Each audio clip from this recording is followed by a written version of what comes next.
Well, as I said, we're entering into a space of Shabbat, and so the first song in our service, which I'll share for those who are online, is a nigun. A nigun means a melody. It's a chant or a set of, in some ways, nonsense syllables that mean less than the fact that we're singing together. Now, I do have to check one thing for the participants online, and that is to make sure they are all muted, because if they start singing on their own schedule, it won't work. So I just want to make sure that they are not allowed to unmute themselves for the moment, and we'll release that a little bit later. All right. So we begin with our nigun. The first words don't mean anything. They are simply bim bam, bim bim bim bam. And the second is wishing each other a Shabbat of peace, a chance for quiet reflection and connection to each other. As you feel comfortable, please join me. Bim bam, bim bim bim bam. Bim, bim, bim, bim, bim, bam. Bim, bam, bim, bim, bim, bam. Bim, bim, bim, bim, bim, bam. Shabbat shalom, Shabbat shalom, Shabbat, Shabbat, Shabbat, Shabbat shalom. Shabbat shalom, Shabbat shalom. Shabbat, Shabbat, Shabbat, Shabbat, Shalom. Shabbat, Shabbat, Shabbat, Shabbat, Shalom. Shabbat, Shabbat, Shabbat, Shabbat, Shalom. Shabbat, Shalom. Shabbat, Shalom. Shabbat, Shabbat, Shabbat, Shabbat, Shalom. Bim, bam, bim, bim, bim, bam. Bim, bim, bim, bim, bim, bam. And just hum.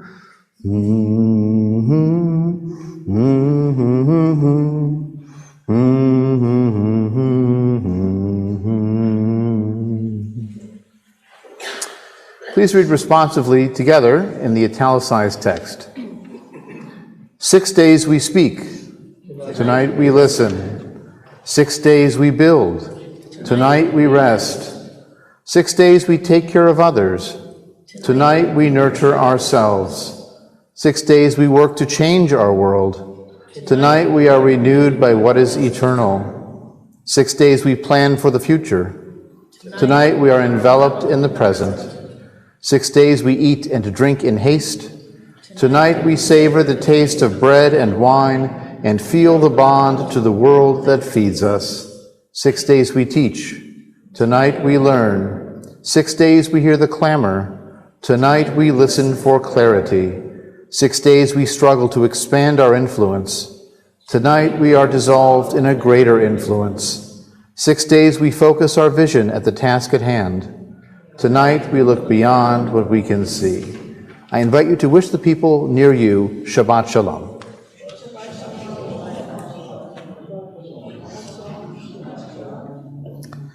And our service continues on the next page with our version of Shalom Aleichem, a traditional song sung on the evening of Shabbat.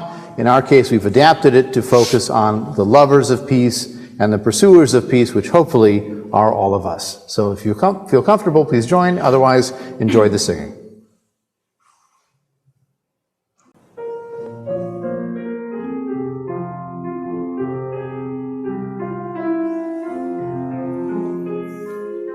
Shalom Aleichem, Ohavei HaShalom, Shomarei Shalom. Shalom Aleichem, Ro'edfei Shalom, Shalom Aleichem.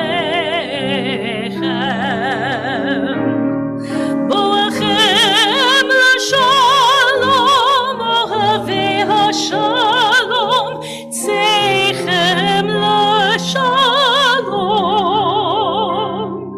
Miyom Ze Layamim Habayim, Shalom Aleichem.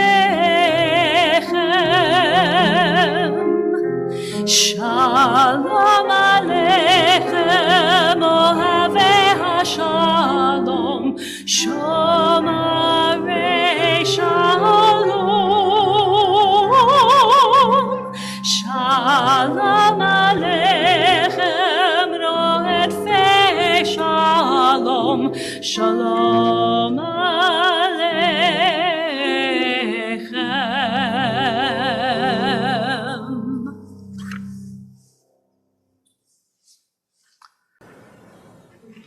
In my mother's house, she baked breads, swollen with breaths of yeast, and she lit candles, saying benedictions through lips that flickered like the light she blessed, saying sounds that talked in steps sewn like stitches in a cloth. She gave me her needle, whose swift, slender shaft went straight to my heart, where it has lodged all these years like a restive splinter, waiting for the flicker of the ancient lights to flash again above the benedictions told over bread in dreams of innocence. To light our Shabbat candles this evening, I'd like to invite our Onik hosts, Eliza and Bruce Klein, to come forward as we sing Baruch HaOr. Let us light these lights.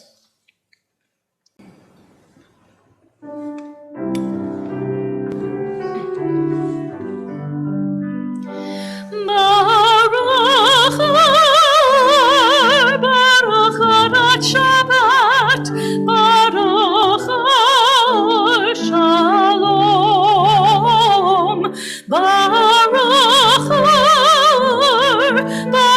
Hadat Shabbat, Baruch Shalom. Let us light these lights and see the way to joy, and let us say Simcha. Let us light these lights and see the way to love, and let us say Ahava.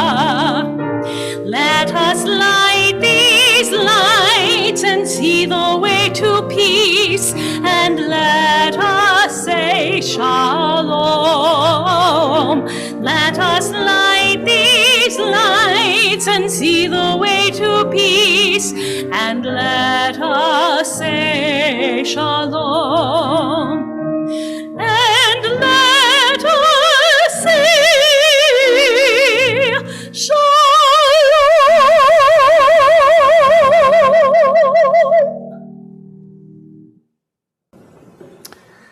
When we consider how the Jewish people has organized time, we realize that the Jewish calendar is a reflection of the power of human beings to bring meaning into the world. Some of the moments in Jewish life are defined by natural phenomena. The Jewish day begins at night when the sun goes away. Many Jewish holidays are on the 15th of a Jewish month, which is a full moon, and a new moon is always the beginning of a new Jewish month.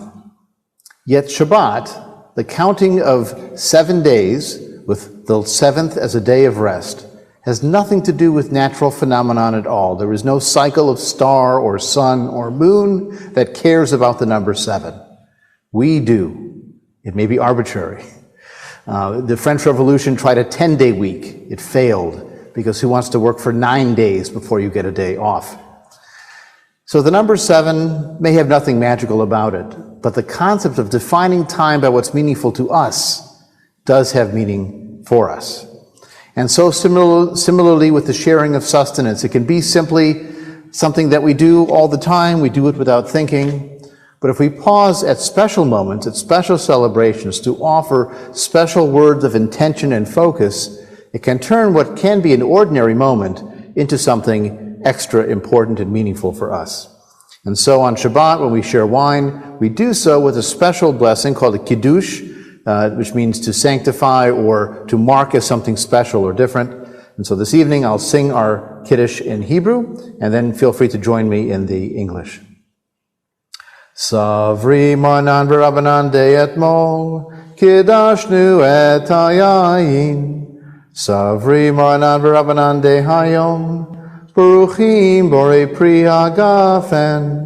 Hashabbat mesamchenu, Hashabbat mechapenu, legufotenu, lenafshotenu. Hashabbat meashrenu, Baruchim hashomrim et yom hashabbat. In English, please join me. The rabbis and sages of old proclaimed, we sanctify this wine. The rabbis and sages of today proclaim, "Blessed is the fruit of the vine." The Shabbat makes us joyful. The Shabbat heals us in body and in spirit. The Shabbat enriches us. Blessed are those who keep the Shabbat. L'chaim, l'chaim, to life. Good choice of wine. Our next reading is by the poet Marge Piercy, and it's entitled Shabbat Moment. It's intended to describe what it feels like to enter into a place of Shabbat, of stopping, of pausing and reflecting. And so what we'll do is I'll read the poem this evening and then immediately flow without words into a moment of silent reflection. If you feel comfortable closing your eyes and breathing, that's fine. If you prefer to simply let go of the cares of the week in your own way, that's your choice. But the idea is to use that time as a gift of silence and space for yourself to feel Shabbat, not simply to be in a Shabbat service. Shabbat moment. A scarf trailing over the lilac sunset. Fair weather clouds, cirrus uncinus, silk chiffon. Twilight softens the air, whispering, "Come, lie down with me." Untie the knots of the will. Loosen your clenched grip, barren hills of bone. Here, no edges to hone, only the palm fallen open as a rose about to toss its petals. What you have made, what you have spoiled, let go. Let twilight empty the crowded rooms, quiet the jostling colors to hues of swirling water, pearls of fog. This is the time for letting go, like a released balloon dwindling. Tilt your neck and let your face open to the sky, like a pond catching light, drinking the darkness.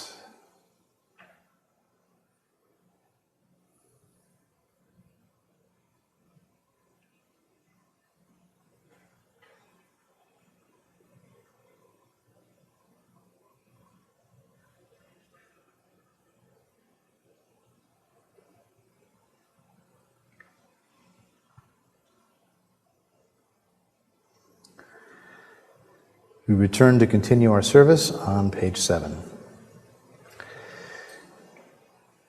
There are moments in life we remember for a lifetime.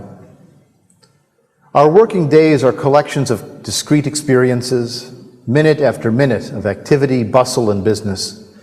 We move from task to task, from person to person, as if a moment of pause and reflection would be a dollar lost and an opportunity missed. Yet the truth is that in our constant movement, we miss the opportunity to celebrate the moment.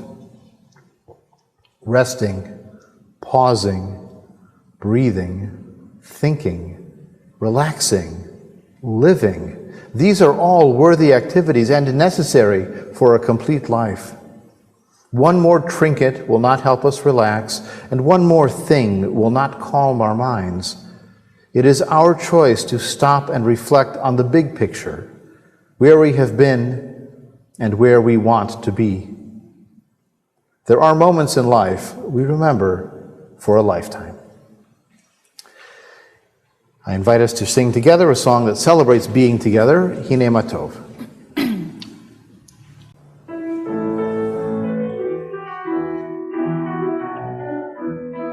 הנה מה טוב ומה נעים, שבת אחים גם יחד. הנה מה טוב ומה נעים, שבת אחים גם יחד. הנה מה טוב ומה נעים, לה לה לה לה לה לה לה לה לה. הנה מה טוב ומה נעים, לה לה לה לה לה לה לה לה לה.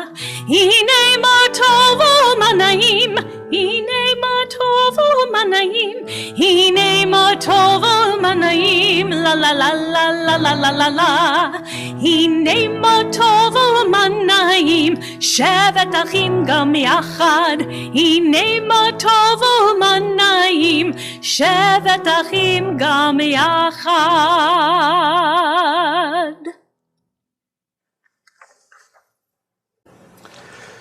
Wisdom is built of moments. New experiences, new insights, new personal connections. We learn very early that pain is real, that joy is essential, that love is strength. We learn that to need others is as powerful as being needed. Moments of human experience can be lessons in the pursuit of happiness. This poem by the Israeli poet Yehuda Amichai speaks of the harshness of the world around us, symbolized by the door, in Hebrew, delet. It symbolizes the difficulty of the human experience. When our head hits the door, we might say, Roshi, Roshi, my head, my head. But also the comfort we derive from each other, in this case, emblematic through the human hand of the partner, Yadech, Yadech, your hand, your hand. I'll read the poem in Hebrew. I know it won't mean much to most of you, but hear for those words, the door and the head and the hand, and then the poem in English as well. K'shenechbat roshi badelet, tza'akti roshi roshi, וצעקתי דלת, דלת, ולא צעקתי אמא, ולא אלוהים, ולא אמרתי חזון אחרית ימים על עולם שבו לא עוד ראשי מודלתות. כשלטפת את ראשי, לחשתי ראשי, ראשי, ולחשתי ידך, ידך. ולא לחשתי אמא, ולא אלוהים, ולא ראיתי מראות מופלאים של ידיים מלטפות ראשים בשמיים הנפתחים. כל שאני צועק ואומר ולוחש הוא לנחם את עצמי. ראשי, ראשי, דלת, דלת, ידך, ידך. When my head got banged on the door, I screamed, my head, and I screamed, door, door. And I did not scream mother and not God, nor did I speak of the vision of the end of days, of a world where there will be no heads and doors anymore. When you stroked my head, I whispered, my head, and I whispered, your hand, your hand. And I did not whisper mother and not God. I did not see wonderful visions of hands stroking heads in the opening heavens. Whatever I scream and speak and whisper is to comfort myself. My head, door, door, your hand, your hand.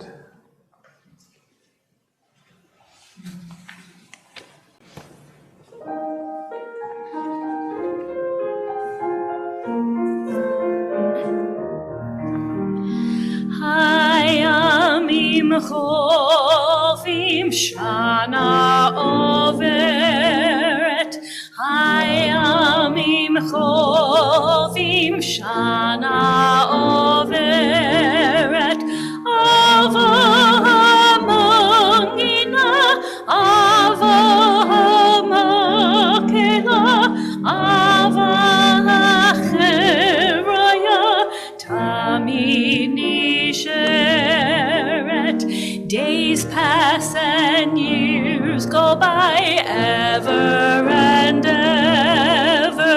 Days pass and years go by, ever and ever. And as our voices ring out with songs we sing, life is a joyous thing, ever and ever.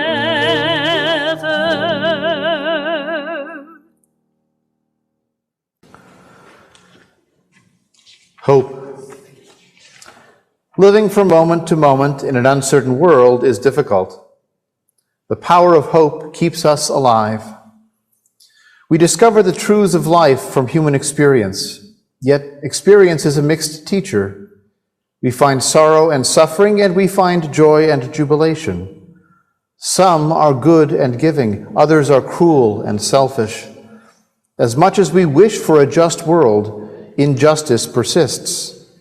There are so many sides to our reality that we can get lost in the possibilities. What are the lessons we learn from special moments of human experience? Our happiness depends on other people. Death is real, and so is this life, the only life we know. Knowledge always changes, finding new truths to add to our understanding of the world. Hope is the choice to face an uncertain future with the joy of being alive. We choose hope. We live by hope. Our next song has been a song of Jewish hope for over 100 years. It has political resonance as well as the national anthem of the State of Israel since 1948. If you're moved to stand for this, you're welcome to. If you prefer to stay seated, that is your choice as well. And I invite us to sing, if we are moved to do so, a song of hope, Hatikva.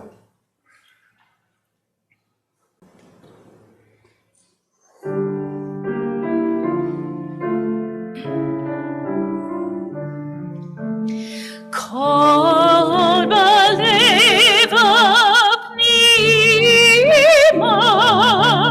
nefesh Yehudi hamia, ufate mizrach kadima, ayin letzion tzofia. Oh, Lord, Hatikvatenu, Hatikva bat shnot alpayim, li'otam choshi be'atzenu, Eretz Zion v'Yerushalayim. Li'otam choshi be'atzenu, Eretz Zion v'Yerushalayim. Thank you. Please be seated. In every celebration, in every special moment, there is an echo of sorrow amid sounds of joy. Life is never entirely happy or entirely sad. When we enjoy a musical concert, we know that it will end. Though we are sorry when it is over, we eagerly await the next performance. When we remember a loved one, we are sorry that they are no longer with us, and at the same time, we remember how much joy they brought us. When we celebrate our lives, we remember those with whom we can no longer celebrate. The sweet is matured by the bitter, and the bitter is tempered by the sweet. We miss those who brought us joy even when we are joyful. Though we miss them, our joyful memories give us consolation. In every celebration, there is an echo of sorrow amid sounds of joy. If you're comfortable standing, I invite you to stand for just a moment. In our congregation, each month, at one Shabbat each month, we share the names of those whose yahrzeits or anniversaries of their death occur in this season.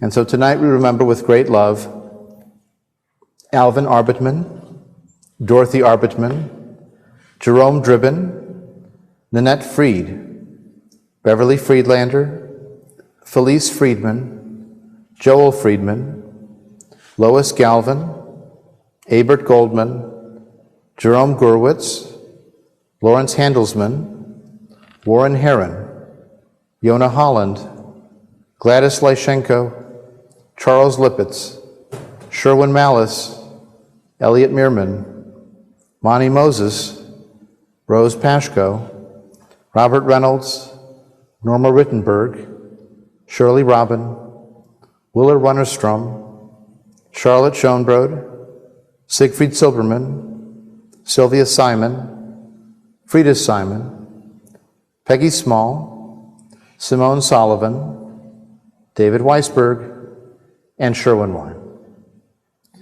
If there are any other names that you would like to remember, I invite you to speak them out loud at this time. Those online are able to unmute and share a name as well, if they are so moved. Eileen Kahana. Eileen Kahana. Sydney Kahn. Sydney Kahn. Thank you.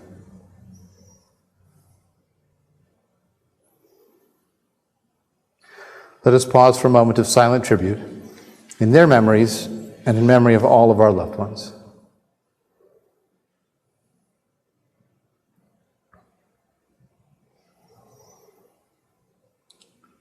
In Jewish life, we say, Zecher tzadikim livracha. The memory of good people is a blessing to us. Please be seated as these words are sung.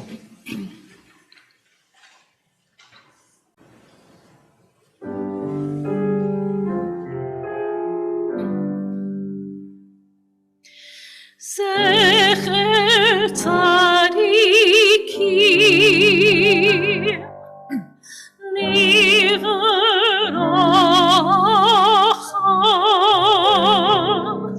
Zecher tzadikim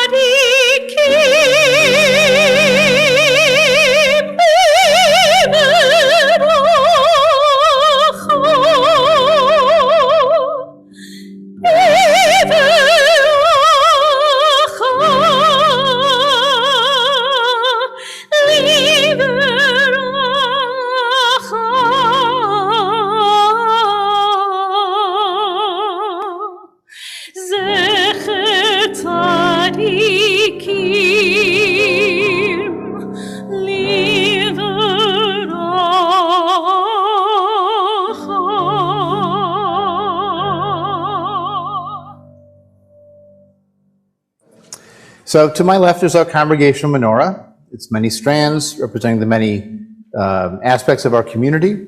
It's 7 lights, remembering the 7 days of the week we discussed at the beginning. It's a chance for us to share the simchas and suras, the joys and concerns in our community and in our individual lives. And so if you're moved to light a candle in memory of someone whose life impacted yours and whom you still love, or you'd like to light a candle in concern for someone facing a difficult illness or time in their life, or a candle of joyous celebration for something wonderful in your life or the lives of people that you know, I invite those in the room to feel free to step forward to share perhaps your name and the reason behind your candle lighting, and then to light your candle. If you're online and would like a candle lit, you can always unmute yourself, share the message, and I'll be happy to vicariously light a candle for you here in the room. And so if anyone's moved to step forward, I invite you to step forward, or if online, to share your thoughts as well. I'm lighting this candle for us, Tony and me, and our son Jonathan. We have 2 sons. One of them is going to go on the road. He's building up a little camper on the back of a truck. He's going to travel with his cat, and he's going to keep on working as an IT/human resources person. So obviously it's a time of change. He has a 2-flat that he is now all rented, and he's good with that. And he's going to end up, we think, in Florida. So as parents, we don't say too much. We just say, great, that's a wonderful idea. And we wish him all the best, and I'm sure he'll be fine. But I'm sure you all understand how that feels for us right now. So here's to the best to our wonderful son, Jonathan. I did it.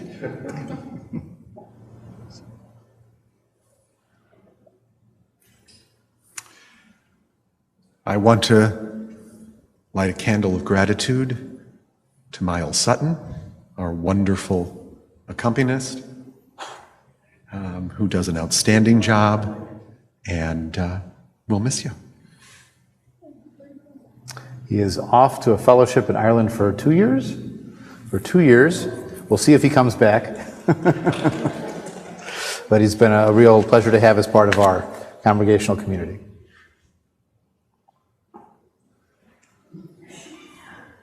I'm Dawn Friedman, and we have a lot of yard sites this month, more than any other month, I think.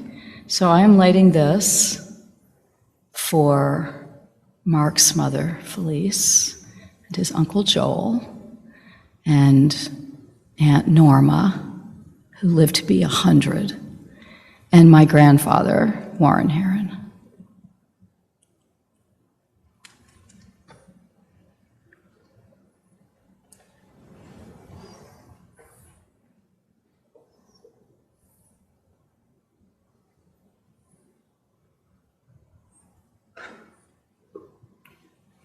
Well, David took my my reason for lighting a candle. So, since taking this position as music director, I was the unlucky one because I didn't have Lois as my piano player, and I've been through many piano players. And I have to say that Miles is the first person that I've had that I can actually also call my friend. So, I will miss you, but thank you for everything.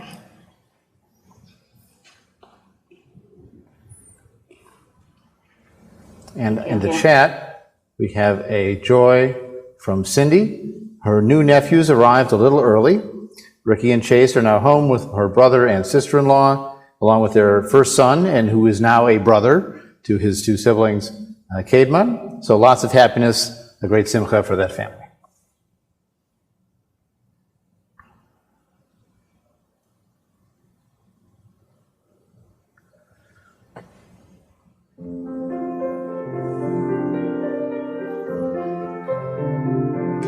I see trees of green, red roses too.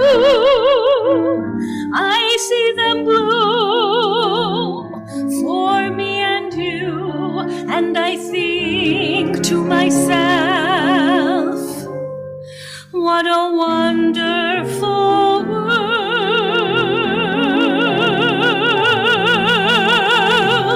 I see skies of blue and clouds of white, the bright blessed day, the dark sacred night, and I think to myself, what a wonderful world.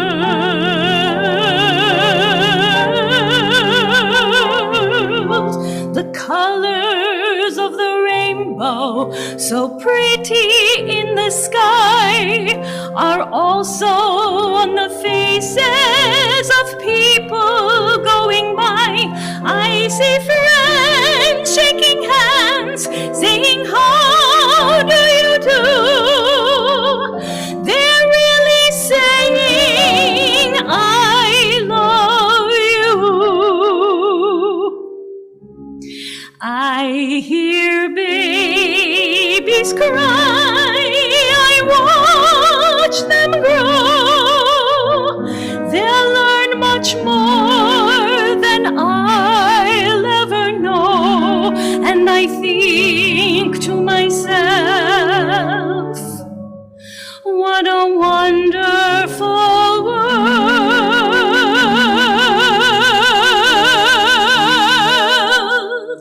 Yes, I think to myself, what a wonderful world.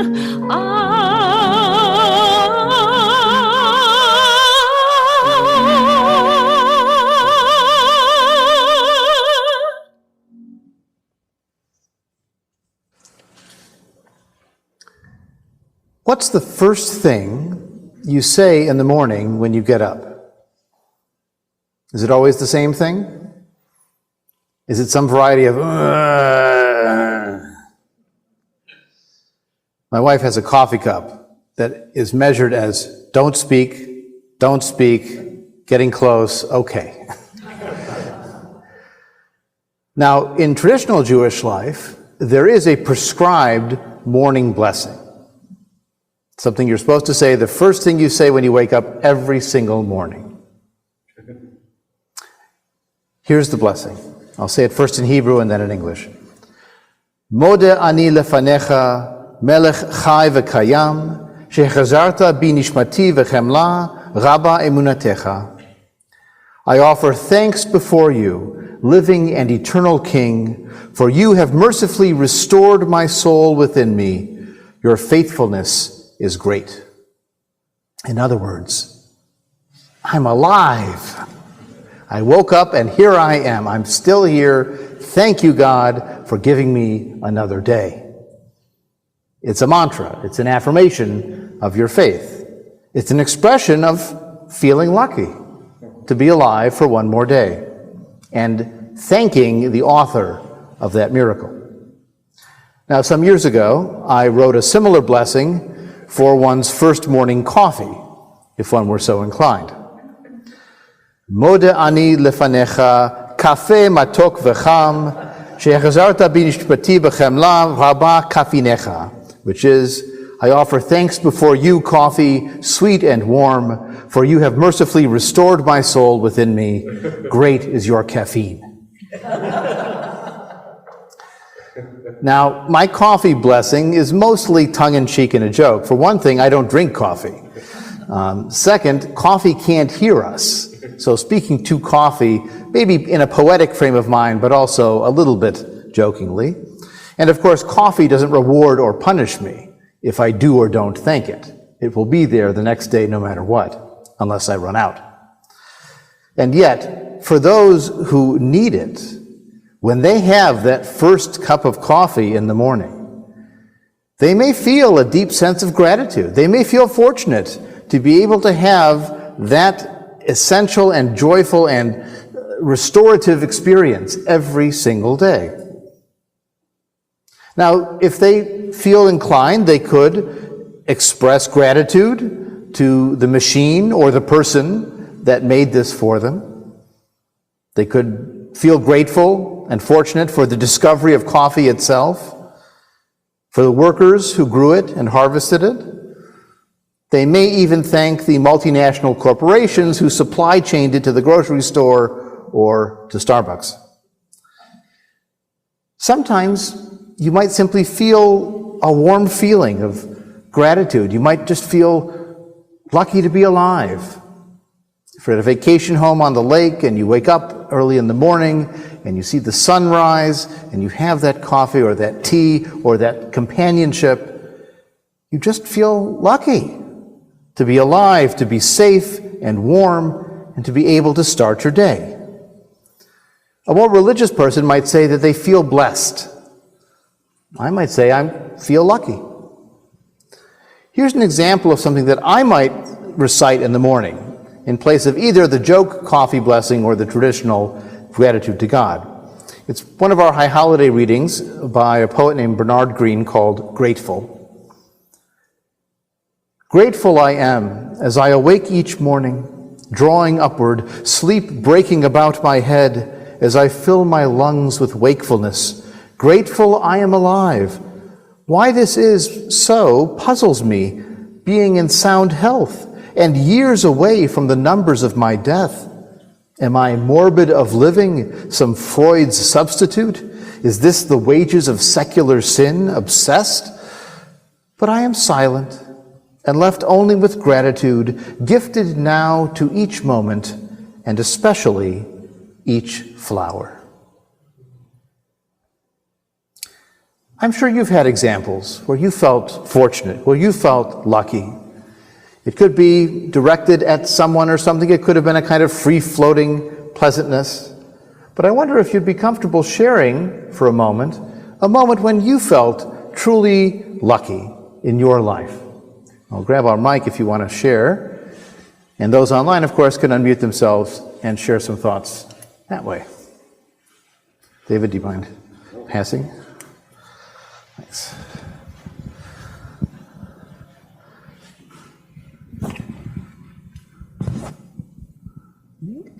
This may sound corny, but I mean it in a slightly different way. But I feel very lucky that I met my wife.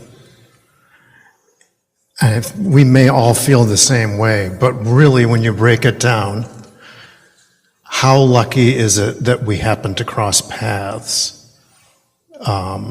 That the time when we were set up on a date and I actually left and she had to, how lucky are we that we collided, that we were in the same space at the right time, and that we recognized it. This is not necessarily all our doing, but it has to do with chance. And it takes a lot of rigor and courage to recognize how much our destiny depends on good luck and bad luck. Mm-hmm. Thanks.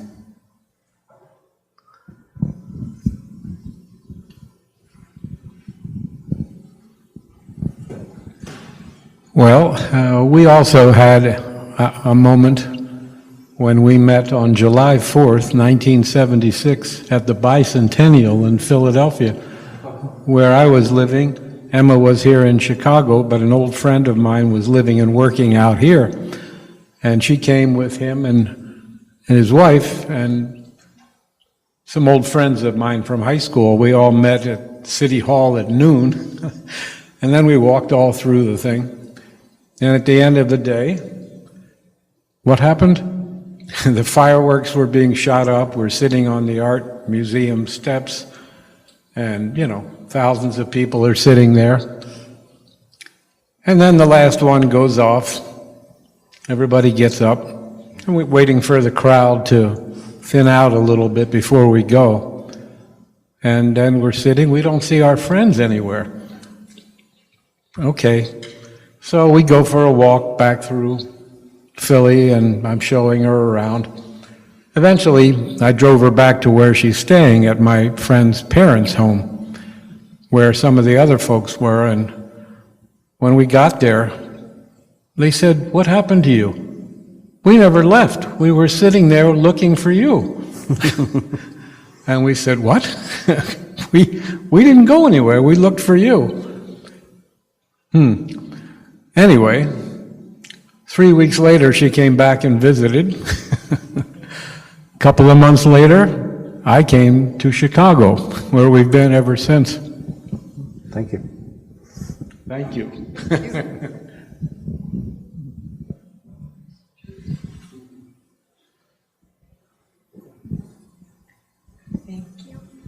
I'm going to go from, you're talking about much bigger things in life, I'll go to something a lot smaller. This afternoon, Bruce and I finished work early. We walked over to Fort Sheridan. There's a gorgeous path there, and we spent a couple hours just walking around. And, you look around at the beauty around us and how lucky we are just to have these resources, be able to take an afternoon off, be able to have a beautiful day, and everything just can sometimes line up. And when we have those moments, I try really hard to appreciate them, because it doesn't happen all the time. But that's what life is those really special little things as well as the big things. We were there today too. We didn't see you. Did you feel lucky?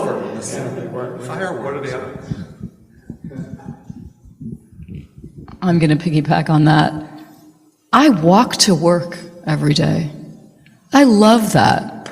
It's 10 minutes. We live in Evanston.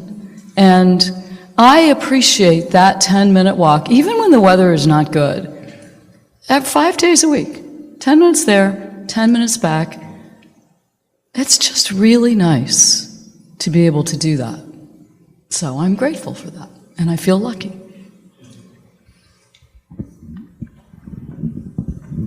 I'm going to piggyback on Dawn's piggyback. I walked to work today upstairs. And I don't do that every day, but I do it a lot of days. And it's actually in the spirit of what Elise and Dawn are both saying. It's nice to sometimes step back and remember what an unbelievable time we live in. That I walked upstairs and I logged onto my computer and I had a video call with a client in southern Missouri, and then I had a conversation with somebody in Arizona, and and then I walked back downstairs and made lunch, and I mean that's kind of crazy. I had a history professor in high school. When people would ask him, "When would you like to live of all the times that you've learned about?" he said, "Right now, even if only for the dentistry." We take advantage, we don't even notice all the advantages that we have living as we do in 2024, and in some ways, I wouldn't want to live any other time. I feel lucky My children are spread out across the country, and I feel lucky because they call. And we connect, even though we're far away from each other, and they call their grandparents. And my daughter came in last weekend for her grandfather's birthday and for my sister-in-law's birthday. We're planning to see my son in September. I just feel so lucky that my family likes being together and wants to be together and has to work hard, but we like to be together. Yeah. These are wonderful examples of reasons we feel lucky, times that we feel fortunate, and sometimes it takes an effort to feel fortunate. You know, we could face a challenging point in our lives. We can be dealing with a health issue, or a relative has a health issue and there's not much we can do to help, or we feel sometimes it's beyond our control. And then we can remind ourselves that other parts of life are still good. Maybe we have comfortable housing, we have secure food, we're not financially on the precipice, and there's so many other things that could go wrong. In traditional Jewish life, there's a blessing for just about everything. Blessing for all different kinds of food and drink. If you want to hear a very funny spoken word piece, the author Shalom Auslander is sometimes featured on This American Life. And he did a short piece from his memoir. The memoir is called Foreskin's Lament. You get a flavor of his humor from that. But the piece that was on This American Life is his recounting of a blessing bee in his Orthodox school, where the teacher would announce a food, and then you had to say what's the correct blessing or blessings for this food. Now, some things are easy, like a bagel. It's the same as bread. Or a blessing on carrot is a particular generic blessing for vegetables, things that grow on the earth. Or wine, or grape juice, or jelly, those are all part of the same category. But what about an ice cream in a cone? Do you bless the ice cream first, then the cone first, or do you bless the cone first, then the ice? Mushroom barley soup. Okay, so it gets more complicated. But it gives you a flavor of this world where there's a specific blessing that's appropriate for everything. Food and drink. There's a blessing for seeing someone after you haven't seen them for a long time. It's actually, blessed are you, God, who resurrects the dead. So there's a bit of a humor involved there too. There's a blessing on seeing a rainbow. There's a blessing on seeing a king. There's a blessing specific for seeing a multitude of 600,000 people or more. There's even a blessing for successfully leaving the bathroom that praises God for creating humanity with tubes and holes, and if any one of them were blocked or obstructed, we couldn't survive, so thank you, God, for success. Now, all of those statements and those blessings that are blessing a God for having done something is really the people saying that they themselves feel blessed. They feel fortunate to be able to do or to experience what they're experiencing. The feeling is directed at a you, the cosmic you. Now, if we say we feel lucky or fortunate, is that a kind of humanist cop-out for saying someone up there likes you? That's feeling lucky, right? Someone up there likes you. You must have had someone on your side. Maybe feeling lucky is a betrayal of secular humanism and our emphasis on both reason and human self-determination. How can I be in charge of my life when it's just a matter of luck? And yet we have these experiences. We have these feelings of feeling lucky. Now, a cynic might also respond and say, who are you to feel lucky, to feel fortunate in your life when there's war and disease and famine and disaster happening all the time? How can you be fortunate for your personal respite from these terrible things, or you're living in a bubble to be able to be unaware of them in an overall painful and difficult human experience? Is feeling lucky just a kind of moral nearsightedness, where I just live in my own world and don't think about the suffering of others?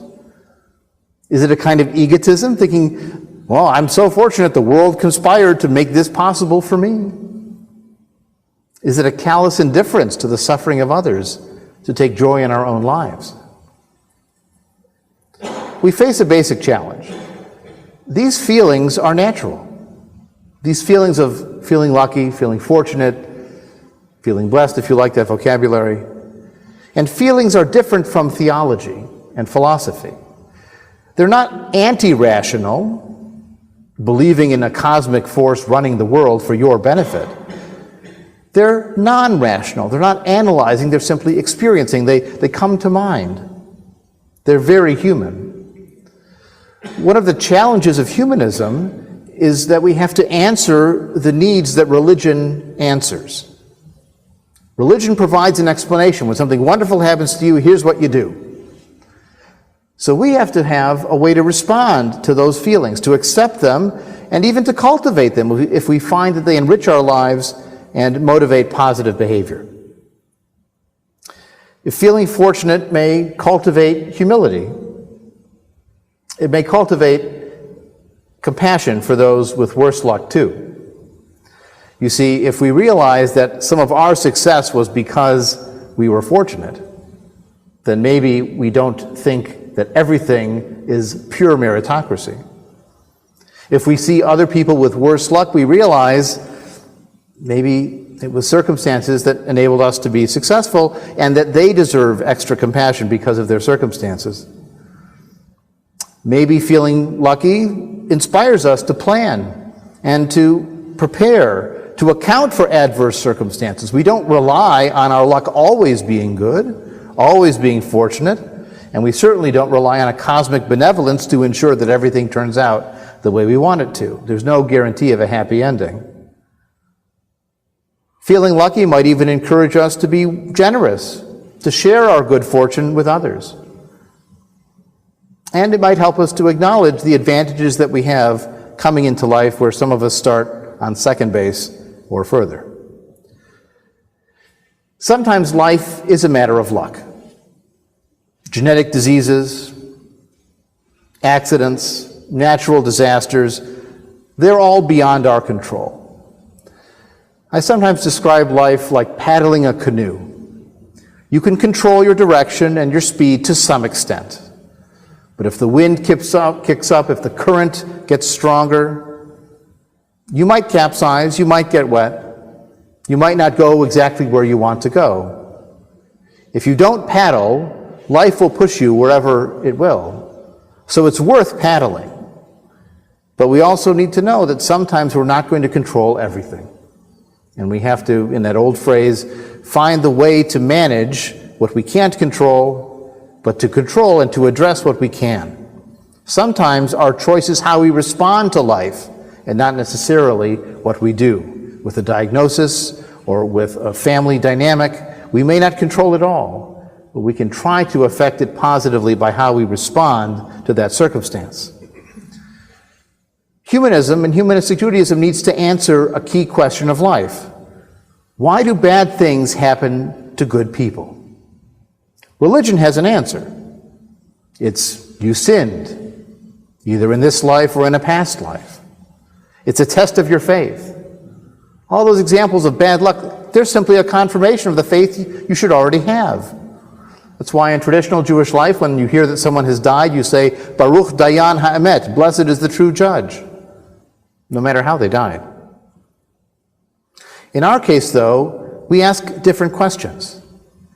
When something bad happens, when there's bad luck in the world, when a disaster takes place, we may not ask the question, why did this happen?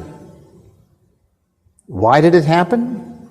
Pardon the phrase, shit happens.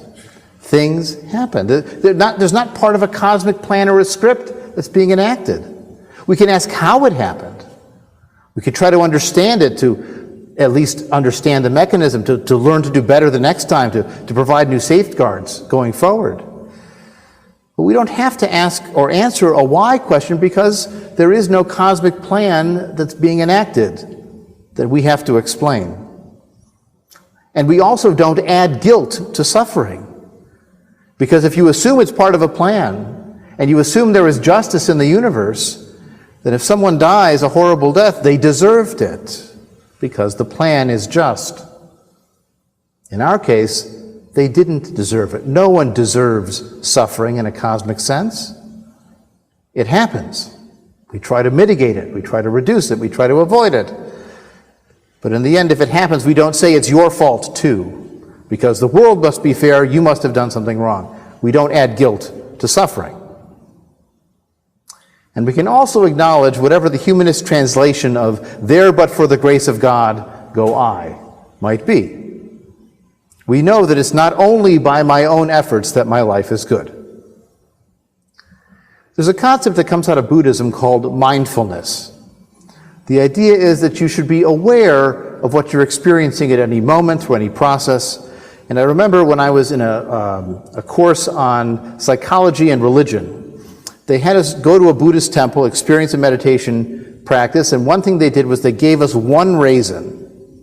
And they had us put one raisin in our mouth and not chew it for a minute. And then move it around to the other side and not chew it for a minute. And then to take just a little bite to squeeze a bit of the juice out of the raisin, and then hold that, swallow that, but hold it, not to chew the rest. And then finally, in minute 4, minute 5, to finally chew and swallow. Of course, it had begun to break down in our mouth already. I remember that raisin more than any other raisin I've ever had, because you take the time, you take the focus. That's part of the point of this mindfulness approach.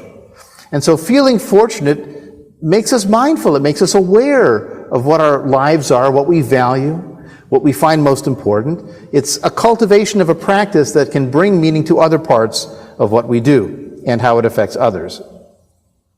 You see, we can live with both joy and pain at the same moment. They don't cancel each other out.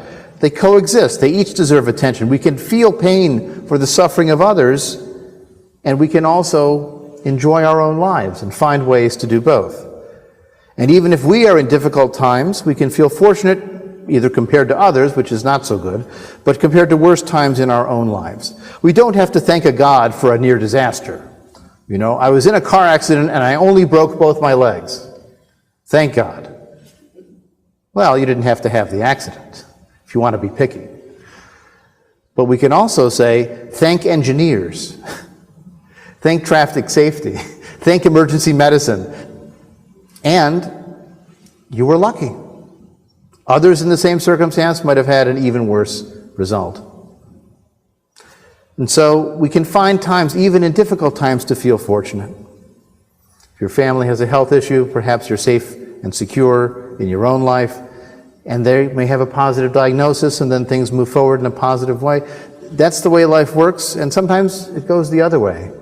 But a humanist approach to luck accepts that you don't have to feel guilty if you feel lucky, and you don't have to feel guilty if you're unlucky either. We shouldn't be smug and complacent to think that this is just the natural course of things, that this will always turn out that way for me. We shouldn't be self-satisfied and look down on others either. In Jewish life, there's a concept of the Jews are lucky. Now, it doesn't mean they're good at the casinos. What it means is they're the chosen people. They have a special destiny, special attention from the universe. It's another version of saying they're special, they're lucky, they're different. Good advantages for them. Now, some have tried to tweak that concept of the chosen people into the idea of being chosen for a mission or chosen for special attention from the God. But however you define it, feeling chosen is a way of feeling different from others, for special attention. I sometimes get wedding couples who will say to me, if they have an outdoor wedding, "Can you put in a good word so it doesn't rain at the wedding?" I say to them, well, you got the wrong rabbi. I don't do that. Also, I say, if I really could control the weather, I wouldn't just be piddling around at weddings here. I'd have other things that I could be doing. But in reality, I don't assume that the world organizes itself to my benefit, that it's going to work out well for my wedding and not for something else. And besides, what does everybody say when it rains on a wedding? It's good luck. Now, does that mean it's bad luck if it's sunny at the wedding? No, no one's going to say that. You see, this is how humanity puts meaning inconsistently into human experience. If luck can coexist with taking credit when you deserve it, and you can accept that when circumstances align to your benefit, it may not be from your merit, or it may be from a combination of what you did and what happened to you, then feeling lucky can be an intimate, even a meaningful part of a humanistic approach to life. So I want to conclude with one more poem from our High Holiday Liturgy. It's a poem by Estelle Nachmov-Padauer. It's called I Do Not Ask. I used to mumble many words in the prayer book without much thought, even all-wise, all-good, all-powerful God, until dear Clara was felled by a stroke. She who always did for others, now helpless, shorn of dignity. The contradiction of those words struck me then, forced me to shake my head over and over again. But saying no and saying nothing are not for me. I need to say yes. Yes to a soap bubble afloat in sunshine, to a newborn baby's perfect fingernails, to a child reading a first sentence, to the look of love that lights a face. I do not ask who or how, I just say yes. I feel very fortunate that you're here tonight to celebrate our Shabbat. Thank you again to our Oneg hosts and to our musicians as well. Thanks again to Miles for all his wonderful inspirational music he's provided over the years. Our closing song is on page 12 of your service. The words are very easy. They are Hevenu Shalom Aleichem. If you'd like to join us in singing, please do.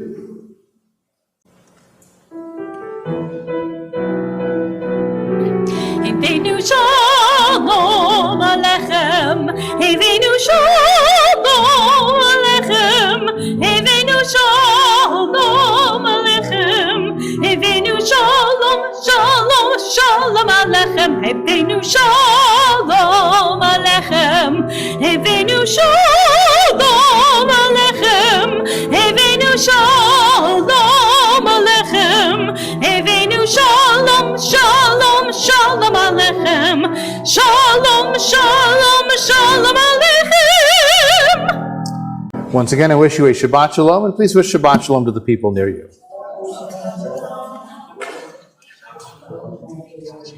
Shalom, everybody.